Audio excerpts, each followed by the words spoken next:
The topic itself is not a problem. The problem is in the word. The very word management is a problem, really speaking. Because it has come out of philosophy. The difference between philosophy and spirituality is that spirituality is a truth, whether you like it or not. It's naked. It's stark naked. Most of the times, 90% of the times, we'll not be able to see what it is. We always have some of the other kind of filter over our pupils, and it prevents us from seeing it clearly. I've been a coach for a long time and I've worked with many big corporations in this world. I used to teach all these time management, stress management, and different types of management. And finally, I come to see through spirituality that the problem is not in the style of handling things. It's not about managing. Managing is fantastic, and there are lots of theories and lots of tips and tricks to manage stuff. But the problem is in the word itself. Let me show you what Google says about the word manage. It is to succeed in surviving or in achieving something despite difficult circumstances. To cope. If you approach things with this type of an understanding, then you'll never get over stress.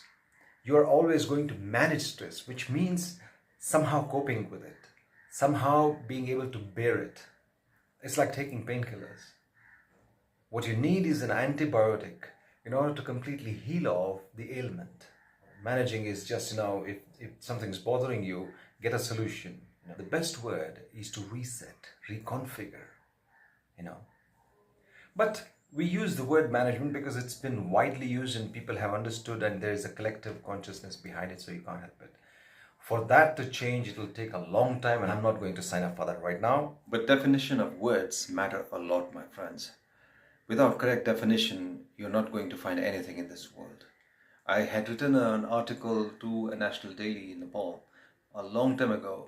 The first article that I wrote was defining definition.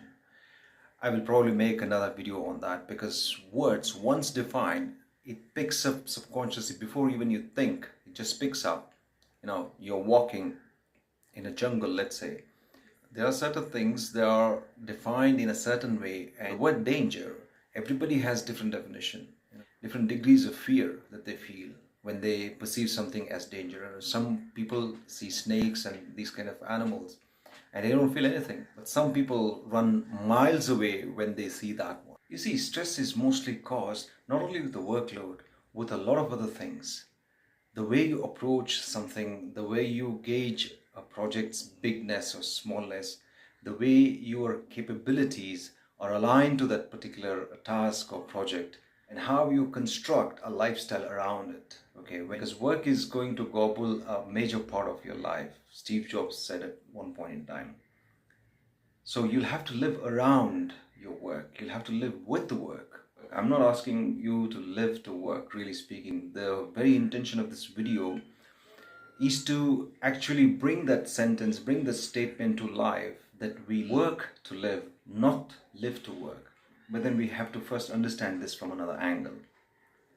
That is, how have you designed your lifestyle around whatever project, whatever startup, whatever work that you're doing, whatever is your goal in your life? Your handling of stress depends largely on that.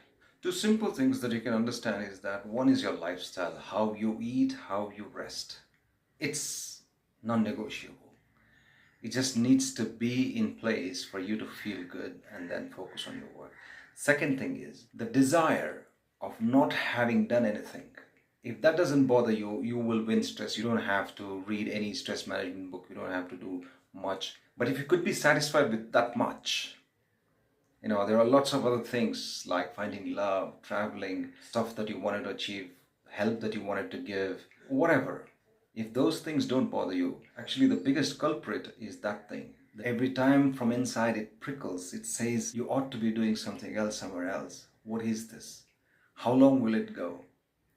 If that kind of a thought, you may not be able to word it down like that, but the unsettling energy, if that is pricking you from within, while not letting you focus on your work, not letting you bring out those results that you wanted, then there's a lot of stress.